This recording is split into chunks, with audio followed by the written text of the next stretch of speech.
అలా రాష్ట్ర ముఖ్యమంత్రి గొప్పలు చెప్పుకుంటే ఆయనే హోంమంత్రి, ఆయన గొప్పలు చెప్పుకుంటాడు. నేను డ్రగ్స్ నిరోధిస్తున్నా అని.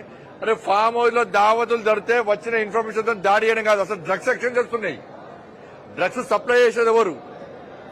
ఓల్డ్ సిటీలో ఎప్పుడన్నా దాడులు చేస్తావా నువ్వు? ఓల్డ్ సిటీలో ఎంఏ పార్టీ అండాదండలతో డ్రగ్స్ రాకెట్ ఉందా లేదా? బెంగాలీ అమ్మాయిలను లోపరుచుకునే ప్రయత్నం చేసిందా లేదా? దాని మీద రాష్ట్ర ముఖ్యమంత్రి ఏం చర్యలు తీసుకున్నాడు? మేము చెప్పేదాకా ప్రభుత్వానికి సోయలేదు. ఇక్కడ కొంచెం పోలీస్ అధికారుల వరకు సపోర్ట్ చేస్తున్నారు. గంతెందుకన్నా నిన్న చూస్తాం, నిన్న పాత బస్తులో లేదా ఈ రాష్ట్ర ప్రభుత్వం చూసి తెలంగాణ సమాజం అంతా నవ్వుకుంటున్నారు. ఎందుకంటే ముఖ్యమంత్రి హోమ్ మినిస్టర్ ఇక్కడ అక్రమంగా నిర్మాణాలలో రోడ్ల మీద ట్రాఫిక్ ఇబ్బంది కలిగించే విధంగా ఉన్నటువంటి నిర్మాణాలను తొలగించడానికి కార్పొరేషన్ అధికారులు వస్తే, పోలీస్ బందోబస్తు వస్తే వాళ్ళ కూల్చేసే సమయంలో పోలీస్ అధికారుల మీద కార్పొరేషన్ సిబ్బంది మీద దాడి చేశారు ఎంఏ పార్టీ వాళ్ళు. సాక్షాత్ ఎమ్మెల్సీ కూడా దాడి చేస్తే కనీసం ఏ ఒక్క వ్యక్తిని కనీసం ఆపే ప్రయత్నం చేయలే. ఇలా అక్కడ గోరక్షను గోవధ నిషేధ చట్టాన్ని అమలు చేయాలని చెప్పి గోవులను వధించడానికి ప్రయత్నం చేస్తుంటే అక్కడ ఆ గోవులను పోలీసులు పట్టించే ప్రయత్నం చేస్తే మా వాళ్ళు మాత్రం నాన్ అవైలబుల్ కేసు పెట్టి లోపడేస్తారు. వాళ్ళు పోలీసులను దాడులు చేయలే. గోవులను రక్షించడానికి ప్రయత్నం చేస్తే నాన్ అవైలబుల్ కేసు పెట్టి జైలు చేస్తున్నారు. ఇక్కడ ఓల్డ్ సిటీలో కార్పొరేషన్ అధికారుల మీద పోలీసుల మీద దాడులు చేస్తే కూడా చర్యలు తీసుకున్న పాపన పోలే. ఇది రాష్ట్ర ముఖ్యమంత్రి చేతగాంతనం.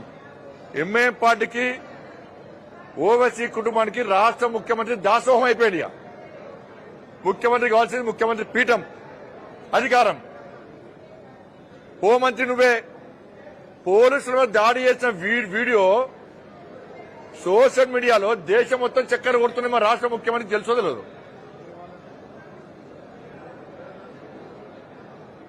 ఏం చర్యలు ఇక పెడతారు వచ్చు. ఇవాళ వచ్చిపోయినా కదా, ఏదో సింపుల్ పిండి కేసు పెట్టి అరెస్ట్ చేసినాము, బెయిల్ వచ్చిందని చూపెట్టే ప్రయత్నం చేస్తారు. కొన్ని అక్రమ నిర్మాణాలను కూల్చేసారు.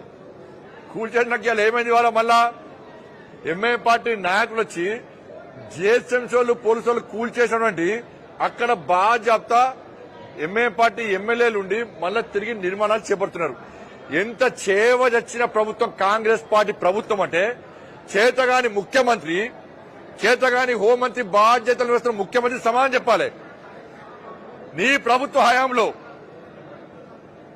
జిహెచ్ఎంసీ కార్పొరేషన్ అధికారులు పోలీసులు వచ్చి అక్రమాలు గురిపెడితే నీకు ఛాలెంజ్ చేసే ముఖ్యమంత్రి నీతో ఏం కాదు, నువ్వు హోంమంత్రి నీతో ఏం కాదు, మీ వాళ్ళు వచ్చి కూలబడితే మేము బాధ్యత కట్టిస్తున్నామని చెప్పి సవాల్ చేస్తే ఇలా రాష్ట్ర ముఖ్యమంత్రి చేతులు మూసుకొని కూర్చోండి. ఇలా గదే హైడ్రాల పేదోళ్ళ ఇల్లు కూల్చేస్తే అక్కడ పేదోళ్ళు మా ఇళ్లను కూల్చకని అంటే లాఠీచార్జ్ చేసిరాడ. హైడ్రా పేరుతో పేదోళ్ళు ఇల్లు కూల్స్తే లాఠీచార్జ్ చేసి పేదోళ్ళ మీద నాన్ అవైలబుల్ కేసులు పెట్టిర్రు. మహిళలను చూడకుండా పొట్టుబడి కొట్టిరు పోలీసులు. ఈ ఓల్డ్ సిటీలో పోలీసుల మీద దాడులు చేస్తే ఆధారాలుంటే, కార్పొరేషన్ సిబ్బంది దాడులు చేస్తే ఆధారాలుంటే కనీసం లాఠీ లేపే దమ్ము లేని పోలీసు అధికారులు కొంతమందికి ఉన్నారు. ఇవాళ పోలీసు అధికారుల సంఘం ఏమైంది? పోలీసుల దాడులు చేస్తే కూడా లాఠీచార్జ్ చేసే దమ్ము లేకుంటే ఎందుకు ఈ పోలీస్ వ్యవస్థ? ఓల్డ్ సిటీ ఇచ్చిపెట్టిండా చెప్పాలి రాష్ట్ర ముఖ్యమంత్రి. ఎంఏం పంటలకు అప్పయిపోయిన అదే రేపు నేను ఓల్డ్ సిటీలో ఏం చేయ, డ్రగ్స్ దందా చేసినా కూడా హిందూ అమ్మాయిని లోపరుచుకునే ప్రయత్నం చేసినా కూడా అక్రమ కట్టడాలను నిర్మూలించే ప్రయత్నం చేస్తే మా పోలీసులను కొట్టినా కూడా మేము ఏం చేయ, ఎంఏ వాళ్ళకు దారాదత్తం చేస్తామని చెప్పు. చాలా ఓల్డ్ సిటీలో మా దమ్మ చూపడతాం, పోలీసులను రక్షించుకుంటాం, కార్పొరేషన్ రక్షించుకుంటాం. గింత దౌర్భాగ్యం రాష్ట్ర ముఖ్యమంత్రి చేతగాంతరం. పోలీసులు కొడతాడు ఒప్పుకుంటావా?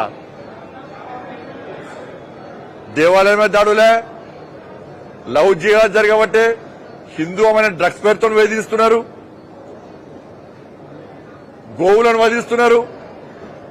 నిన్న కూకట్పల్లిలో లవ్ జిహాద్ పేరుతోని నవాబ్ అంటాడు, నవాబ్ అని పేరున్నది, నవాజ్ అంటాడు. హిందూ అమ్మాయిని పెళ్లి చేసుకొని ఇలా గ్యాంగ్ రేప్ చేసే ప్రయత్నం చేస్తే ఏమైంది పోలీస్ వ్యవస్థ, ఏమైంది ప్రభుత్వం, ఎందుకు అరెస్ట్ చేస్తలేరు? హిందూ అమ్మాయిలు ఓనిగా, హిందువులకు రక్షణ వద్దిగా, వాళ్ళ ఓటు బ్యాంక్ పాలిటిక్స్ వాళ్ళే వాళ్ళ ఓట్లు మీకు మా అద్దిగా, మళ్ళీ బయటకు వచ్చి నేను దేవాలయాన్ని కట్టు కాదు. హిందూ సమాజం ఇవాళ తెలంగాణ రాష్ట్రంలో ప్రమాదంలో ఉంది, దాన్ని కాపాడు. ఫస్ట్ దాని గురించి మాట్లాడు. బాసర వేట ఆదిలాబాద్ నట వేల కోట్ల రూపాయలతోనే అభివృద్ధి చేస్తాడు. ఈ పాత బస్తీని అభివృద్ధి చేయడం ఉండేది.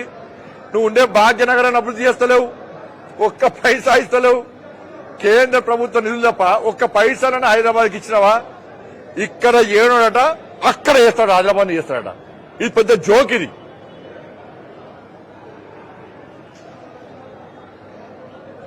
అభివృద్ధికి వ్యతిరేకంగా ఆదిలాబాద్ అన్ని అయ్యి, కానీ నువ్వున్న హైదరాబాద్ చేస్తలేవు కదా. నువ్వు ఏడ పోతాడా ఉపన్యాసాలు ఇస్తావు, ఏడ పోతే వేల కోట్లు ఇస్తాడు, ఒక్క రూపాయి ఇవ్వవు. కేంద్ర ప్రభుత్వము గ్రామ పంచాయతీ అభివృద్ధికి నిధులు ఇచ్చింది. ఏ గ్రామానికి ఇస్తావు చెప్పు? ఏం చేస్తావు నిధులు? ఏం చేస్తావు నిధులు? ఏడికి పోయినాయి?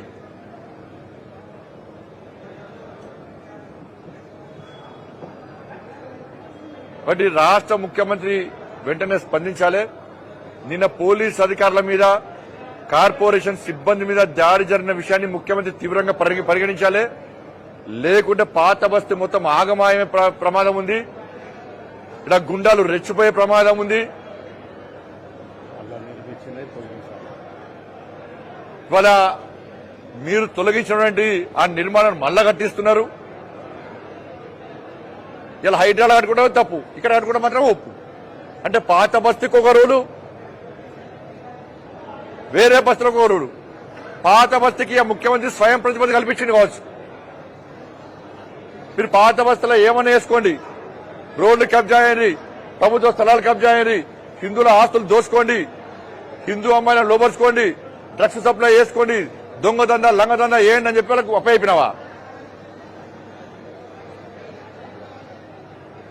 కాబట్టి ఈ విషయంలో రాష్ట్ర ముఖ్యమంత్రి స్పందించాల్సిందిగా నేను డిమాండ్ చేస్తున్నాను.